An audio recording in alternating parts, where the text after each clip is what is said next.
৬ দিনের রাষ্ট্রীয় সফর শেষে চীন থেকে ঝুলি ভরে দেশে ফিরলেন পাকিস্তানের প্রধানমন্ত্রী শাহবাজ শরীফ। সাংহাই কোঅপারেশন অর্গানাইজেশন সম্মেলনে যোগ দেওয়ার মধ্য দিয়ে সফরের সূচনা হলেও শেষ পর্যন্ত এই সফর রূপ নিল একগুচ্ছ দ্বিপাক্ষিক চুক্তি ও বিপুল অর্থনৈতিক সমঝোতায়।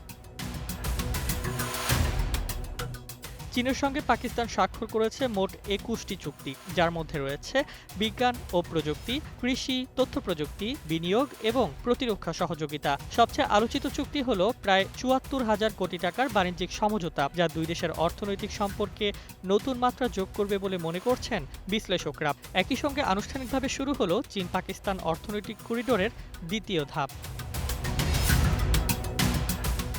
সফরের শেষ দিনে পাক প্রধানমন্ত্রী দেখা করেন চীনা প্রধানমন্ত্রী লি কিয়াংয়ের সঙ্গে এবং আলাদা করে বৈঠক করেন একাধিক বিনিয়োগকারীর সঙ্গে। পাকিস্তানের মাটিতে আরও বেশি করে বিনিয়োগের আহ্বান জানান শাহবাজ।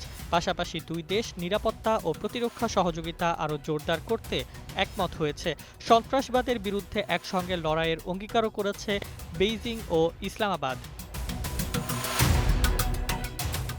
তবে এই বিপুল অগ্রগতি দিল্লির জন্য স্বস্তির খবর নয়, কারণ সম্প্রতি আমেরিকার সঙ্গে শুল্ক যুদ্ধে জড়িয়ে ভারত চীন সম্পর্ক কিছুটা ঘনিষ্ঠতার দিকেই এগিয়েছে। মোদি শি বৈঠকের পর যখন দুই দেশের সহযোগিতার বার্তা উঠে আসছে, তখনই পাকিস্তানের সঙ্গে বেইজিংয়ের এমন দৃঢ় চুক্তি আঞ্চলিক কূটনীতিতে নতুন জটিলতা তৈরি করছে। কূটনৈতিক বিশ্লেষকরা বলছেন, ভারত পাকিস্তান সাম্প্রতিক সংঘাতে যেমন চীন প্রকাশ্যে ইসলামাবাদের পাশে দাঁড়িয়েছিল, তেমনি এবারও পাকিস্তানের সঙ্গে বেইজিংয়ের গভীর অর্থনৈতিক ও সামরিক সহযোগিতা দক্ষিণ এশিয়ার নিরাপত্তা ও শক্তির ভারসাম্যে বড় প্রভাব ফেলতে পারে। অতএব প্রশ্ন থেকেই যায়, চীন পাকিস্তানের এই ঝলমলে চুক্তি ও সমঝোতার ছায়া কি দক্ষিণ এশিয়ার ভূরাজনীতিতে ভারতের মাথা ব্যথা আরও বাড়াবে?